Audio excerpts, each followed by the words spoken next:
প্রিয় দর্শক, আজকে আমরা আসছি ঢাকা বিশ্ববিদ্যালয়ের ডাকসু ছাত্র সংসদ কেন্দ্র ডাকসুতে। আপনারা দেখতেই পাচ্ছেন কালকে ভোট উপলক্ষে আজকে প্রচুর জার্নালিস্ট ভাই বোনদের এখানে দেখা যাচ্ছে।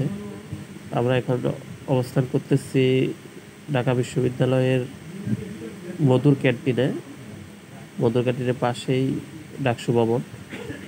আপনারা দেখতেই পাচ্ছেন একটা উন্মাদনা, উচ্ছ্বাস বিরাজ করতেছে সাংবাদিক এবং সাধারণ শিক্ষার্থীদের মধ্যে। যদিও তুলনামূলকভাবে আজকে নিরাপত্তার কারণে ছাত্রছাত্রীর সংখ্যা অনেকটা কম, কিন্তু তারপরও বলা যায় একটা উন্মাদনা যে ছাত্রছাত্রীদের মনে কাজ করতেছে, তা তাদের চেহারা বা কথাবার্তা শুনলে বোঝা যায়। বিভিন্ন জায়গায় সবাই দলবদ্ধ হয়ে ডাকসু নির্বাচন নিয়ে কথা বলতেছে।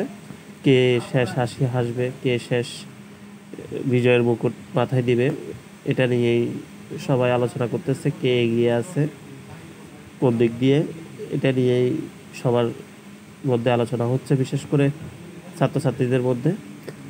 আপনারা দেখতে পাচ্ছেন মানে কি বর্তমানের যে পরিস্থিতি নির্বাচনে, যেহেতু বর্তমান সরকারের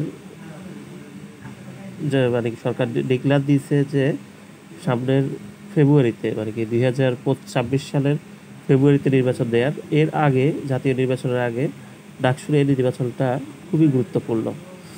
এটা সরকারকে যাচাই করা, মানে সরকারের যে ভাবমূর্তি ধরে রাখার যে ব্যাপারটা নির্বাচন ঘিরে, যে সরকার নির্বাচন কি নিরপেক্ষভাবে করতে পারে কি না, এটার একটা প্রমাণ হিসেবে কাজ করবে এই ডাকসু নির্বাচন।